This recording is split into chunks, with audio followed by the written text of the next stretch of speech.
ओम नमो भगवते वासुदेवाय नमः। ओम श्री महालक्ष्मी नमः। आप सभी को अश्विन मास की शरद पूर्णिमा व्रत की हार्दिक शुभकामनाएं। ज्योतिष के अनुसार पूरे साल में पड़ने वाली सिर्फ यही एक ऐसी पूर्णिमा तिथि होती है जिसमें चंद्रमा अपनी 16 कलाओं से युक्त होता है। इसे शरद पूर्णिमा भी कहा जाता है और इस दिन चंद्रमा की रोशनी कई गुणों से युक्त होती है। अश्विन पूर्णिमा के दिन चंद्रमा की किरणों से अमृत बरसता है और इसका अमृत पान व्यक्ति को रोगों से मुक्ति दिलाता है। इसी वजह से लोग इस दिन चंद्रमा की रोशनी में खीर रखते हैं और इसमें चंद्रमा की किरणें पड़ने पर खीर अमृत के समान बन जाती है।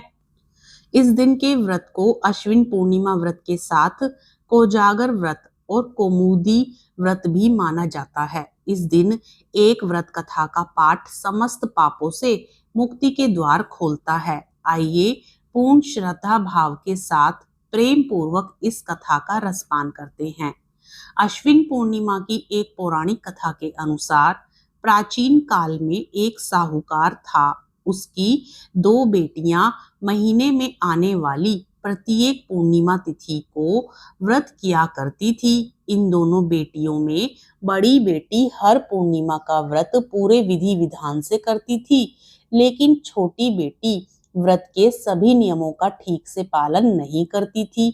साहूकार की दोनों बेटियां धीरे धीरे बड़ी होने लगी और उनका विवाह हो गया। बड़ी बेटी के घर एक ही समय पर स्वस्थ संतान का जन्म हुआ। छोटी बेटी को भी संतान हुई, लेकिन उसकी बेटी की संतान होने के तुरंत बाद ही उसकी मृत्यु ही हो जाती थी। जब छोटी बेटी के साथ ऐसा 2 से 3 बार हो गया तो उसने एक ब्राह्मण को बुलाकर अपनी पूरी व्यथा सुनाई और इसका उपाय बताने के लिए भी कहा। उसकी सारी बात सुनकर और कुछ प्रश्न पूछने के बाद ब्राह्मण ने उससे कहा कि तुम पूर्णिमा का अधूरा व्रत करती हो, इस कारण तुम्हें व्रत का पूरा फल नहीं मिल पा रहा है और तुम्हें अधूरे व्रत का दोष लग रहा है। ब्राह्मण की बात सुनकर छोटी बेटी ने पूर्णिमा व्रत पूरे विधि विधान से करने का निश्चय किया। अश्विन पूर्णिमा आने से पहले ही साहूकार की छोटी बेटी ने एक बेटे को जन्म दिया, लेकिन उसकी तुरंत मृत्यु हो गई। इस पर उसने अपने बेटे के शव को एक चौकी पर रखकर उसे कपड़े से ढक दिया। जैसे ही बड़ी बहन उस चौकी पर बैठी और मरे हुए बच्चे पर उसका स्पर्श हुआ तो वह जीवित होकर रोने लगा। तब बड़ी बहन क्रोधित होकर बोलने लगी कि उस पर अभी हत्या का कलंक लग जाता। इस पर छोटी बहन ने उत्तर दिया, यह बच्चा मरा हुआ ही था, लेकिन आपके व्रत और तप के प्रभाव से आपके भीतर के तेज ने उसे जीवित कर दिया। छोटी बहन को अपनी गलतियों का एहसास हो गया और उसने बड़ी बहन की ही तरह विधि के साथ पूर्णिमा का व्रत आरंभ कर दिया। क्योंकि उस दिन अश्विन महीने की पूर्णिमा तिथि थी, इसलिए इस कथा का पाठ विशेष रूप से फलदायी माना जाने लगा। ऐसा माना जाता है कि जिस प्रकार माँ लक्ष्मी और भगवान विष्णु ने साहूकार की बेटी की कामना पूर्ण कर उसके जीवन को सौभाग्य से भर दिया, वैसे ही हम पर भी कृपा करें। शरद पूर्णिमा व्रत की एक अन्य कथा के अनुसार द्वापर युग में एक समय की बात है। यशोदा जी ने कृष्ण से कहा, हे कृष्ण, तुम सारे संसार के उत्पन्नकर्ता, पोषण तथा उसके संहार करता हो। आज कोई ऐसा व्रत मुझसे कहो जिसके करने से मृत्यु लोक में स्त्रियों को विधवा होने का भय ना रहे तथा यह व्रत सभी मनुष्यों की मनोकामना पूर्ण करने वाला हो। तब श्री कृष्ण कहने लगे, हे माता, तुमने अति सुंदर प्रश्न किया है। मैं तुमसे ऐसे ही व्रत को सविस्तार कहता हूँ। सौभाग्य की प्राप्ति के लिए स्त्रियों को द्वित्रिशंत अर्थात 32 पूर्णिमाओं का व्रत करना चाहिए। इस व्रत को करने से स्त्रियों को सौभाग्य संपत्ति मिलती है। यह व्रत अचल सौभाग्य को देने वाला और भगवान शंकर के प्रति मनुष्य मात्र की भक्ति को बढ़ाने वाला है। यशोदा जी कहने लगी, हे कृष्ण, सर्वप्रथम इस व्रत को मृत्युलोक में किसने किया था, इसके विषय में विस्तार पूर्वक मुझसे कहो। श्री कृष्ण जी कहने लगे कि इस भूमंडल पर एक अत्यंत प्रसिद्ध राजा चंद्रहास से पालित अनेक प्रकार के रत्नों से परिपूर्ण कातिका नाम की एक नगरी थी। वहां धनेश्वर नाम का एक ब्राह्मण था और इसकी स्त्री अति सुशील रूपवती थी। दोनों ही उस नगरी में बड़े प्रेम से साथ साथ रहते थे। घर में धन धान्य आदि की कोई कमी नहीं थी। बस उनको एक बड़ा दुख था कि उनके कोई संतान नहीं थी, जिस वजह से वह बहुत दुखी रहते थे। एक दिन एक बड़ा तपस्वी योगी उस नगरी में आया। वह योगी बाकी सभी घरों से भिक्षा मांगकर भोजन किया करता था, लेकिन उस ब्राह्मण के घर से भिक्षा नहीं मांगा करता था। एक दिन योगी गंगा किनारे भिक्षा मांगकर प्रेम पूर्वक खा रहा था कि धनेश्वर ने योगी को यह सब करते देख लिया। सब कार्य किसी प्रकार से देख लिया। अपनी भिक्षा के अनादर से दुखी होकर धनेश्वर योगी से बोले, और सभी घरों से आप भिक्षा लेते हैं, परंतु मेरे घर की भिक्षा कभी भी नहीं लेते, इसका कारण क्या है? योगी कहने लगा कि आपके धर्म हमें इस बात की आज्ञा नहीं देता है, क्योंकि अभी आप गृहस्थ जीवन में एक सुख से वंचित हैं। आपके घर संतान होने पर मैं आपके घर से भी भिक्षा स्वीकार करूंगा। उन्होंने कहा कि जिसे संतान नहीं है उसके घर से भिक्षा लेने से मेरा भी पतित हो जाने का भय है। धनेश्वर यह सब बात सुनकर बहुत दुखी हुआ और हाथ जोड़कर योगी के पैरों पर गिर पड़ा तथा दुखी मन से कहने लगा कि आप मुझे संतान प्राप्ति के उपाय बताएं। आप सर्वज्ञ हैं, मुझ पर अवश्य ही यह कृपा कीजिए। धन की मेरे घर कोई कमी नहीं है, लेकिन मैं संतान न होने के कारण अत्यंत दुखी हूँ। आप मेरे इस दुख का हरण कीजिए। यह सुनकर योगी कहने लगे कि तुम चंडी की आराधना करो। घर पहुंचकर उन्होंने यह सारी बात अपनी पत्नी को बताई और खुद वन में चला गया। वन में पहुंचकर उसने चंडी की आराधना की और उपवास किया। चंडी ने 16 दिन उसको सपने में दर्शन दिए और कहा कि हे धनेश्वर, जा तेरे पुत्र होगा, लेकिन उसकी आयु सिर्फ 16 वर्ष की होगी। 16 वर्ष की आयु में ही उसकी मृत्यु हो जाएगी। अगर तुम दोनों स्त्री और पुरुष 32 पूर्णिमाओं का व्रत करोगे तो यह दीर्घायु हो जाएगा। जितनी तुम्हारी सामर्थ्यता हो उतने आचे के दिए जलाकर शिव जी का पूजन करना, लेकिन पूर्णमासी 32 ही होनी चाहिए। सुबह होते ही तुम्हें इस स्थान के पास एक आम का पेड़ दिखाई देगा। उस पर चढ़कर एक फल तोड़कर अपने घर चले जाना। अपनी स्त्री को इस बारे में बताना। सुबह स्नान होने के बाद वह स्वच्छ होकर शंकर जी का ध्यान करके उस फल को खा ले। तब शंकर भगवान की कृपा से उसको गर्भ हो जाएगा। जब ब्राह्मण सुबह उठा तो उसे उस स्थान पर आम का पेड़ दिखाई दिया और वह उससे फल तोड़ने के लिए चढ़ा, लेकिन वह पेड़ पर चढ़ नहीं पा रहा था।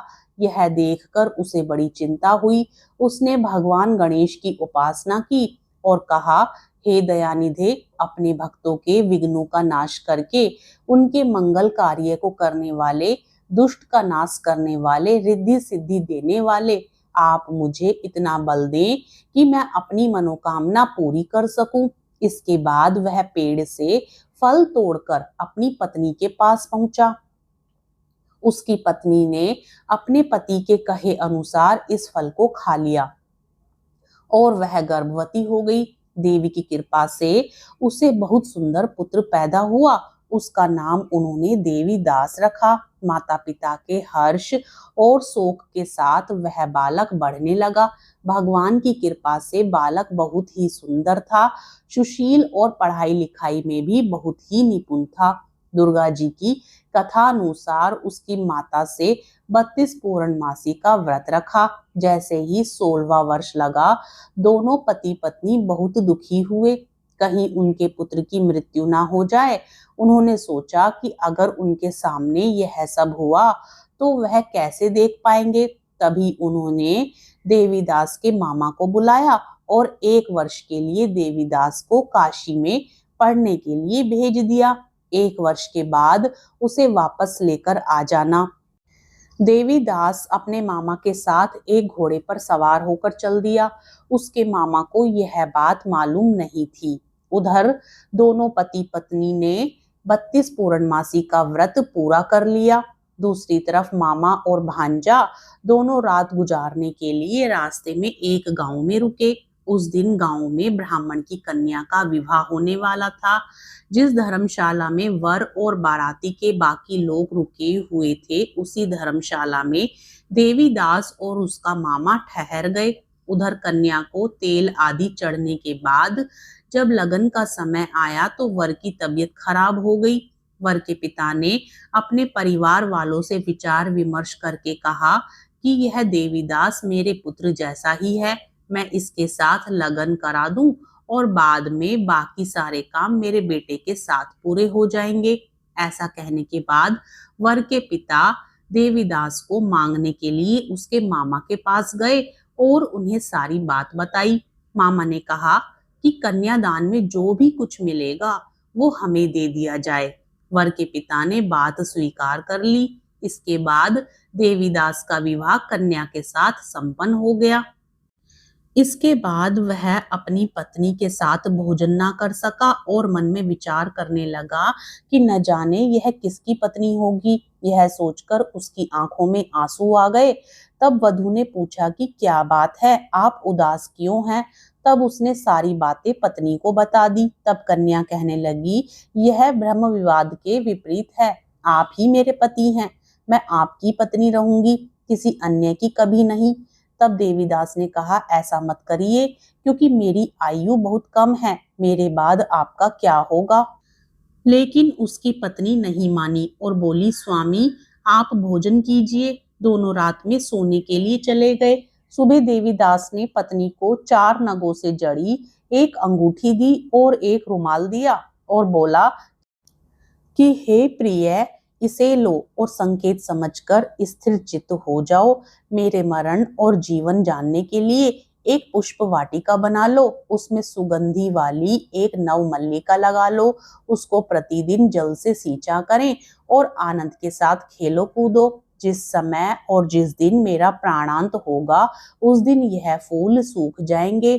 जब यह फिर से हरे हो जाएं तो जान लेना मैं जीवित हूँ। यह समझाकर वह वहां से चला गया। इसके बाद जब वर और बाकी बाराती मंडप में आए तो कन्या ने उसे देखकर कहा कि ये मेरा पति नहीं है, मेरे पति वह हैं जिनके साथ रात में विवाद हुआ है। इसके साथ मेरा विवाह नहीं हुआ है। अगर यह वही है तो यह बताए कि मैंने इसको क्या दिया है। इसके साथ ही कन्यादान के समय के आभूषण मिले, उन्हें दिखाए। कन्या की ये सारी बातें सुनकर वह कहने लगा कि मैं यह सब नहीं जानता। इसके बाद सारी बारात भी अपमानित होकर लौट गई। भगवान श्री कृष्ण बोले, हे माता, इस प्रकार देवीदास काशी चला गया। कुछ समय जब बीत गया तो एक दिन सर्प उसको डसने के लिए आया, लेकिन वह उसको काट नहीं पाया क्योंकि उसकी माता ने पहले ही 32 पूर्णिमा का व्रत कर लिया था। इसके बाद खुद काल वहां पहुंचा भगवान की कृपा से। तभी वहां माता पार्वती और भगवान गणेश आ गए। देवीदास को मूर्छित दशा में देखकर माता पार्वती ने भगवान शिव से प्रार्थना की कि महाराज, इस बालक की माता ने पहले ही 32 पूर्णिमा के व्रत कर लिए हैं, आप इसको प्राण दें। भगवान शिव ने माता पार्वती के कहने पर उसे प्राण दान दे दिया। उधर उसकी पत्नी और उसके काल की प्रतीक्षा कर रही थी। उसकी पत्नी ने जाकर देखा कि पुष्प और पत्र दोनों ही नहीं है, तो उसको बहुत आश्चर्य हुआ। और जब उसने देखा कि पुष्प वाटिका फिर से हरी हो गई है तो वह समझ गई कि उसका पति जिंदा हो गया है। इसके बाद वह बहुत ही प्रसन्न होकर अपने पिता से कहने लगी कि मेरे पति जीवित हैं, उनको ढूंढिए। जब 16वां वर्ष व्यतीत हो गया तो देवीदास भी अपने मामा के साथ काशी चल दिया। इधर उसकी पत्नी के परिवार वाले उन्हें ढूंढने के लिए जा ही रहे थे कि उन्होंने देखा कि देवीदास और उसका मामा उधर ही आ रहे थे। उसको देखकर उनके ससुर बहुत प्रसन्न हुए और उसे अपने घर ले आए। वहां सारा गांव इकट्ठा हो गया और कन्या ने भी उसे पहचान लिया। देवीदास ने इसके बाद अपनी पत्नी और मामा को लेकर वहां से चल दिया। उसके ससुर ने भी उसे बहुत धन दहेज दिया। जब वह अपने घर की तरफ चल रहा था तो उसके माता पिता को लोगों ने खबर दी, तुम्हारा पुत्र देवीदास अपनी पत्नी और मामा के साथ आ रहा है। ऐसा समाचार सुनकर पहले तो उन्हें विश्वास नहीं हुआ, लेकिन जब देवीदास आया और उसने अपने माता पिता के पैर छुए तो देवीदास के माता पिता ने उसका माथा चूमा और दोनों को अपने सीने से लगा लिया। दोनों के आने की खुशी में धनेश्वर ने बहुत दान दक्षिणा ब्राह्मणों को दी। श्री कृष्ण जी कहने लगे कि इस तरह धनेश्वर को 32 पूर्णिमाओं के व्रत के प्रभाव से संतान प्राप्ति हुई। जो स्त्रियां इस व्रत को करती हैं वह जन्म जन्मांतरों तक वैधव्य का दुख नहीं भोगती हैं और सदैव सौभाग्यवती रहती हैं। यह मेरा वचन है। यह व्रत संतान देने वाला और सभी मनोकामनाओं को पूरा करने वाला है। प्रेम से बोलिए श्री हरि विष्णु भगवान की जय, लक्ष्मी माता की जय।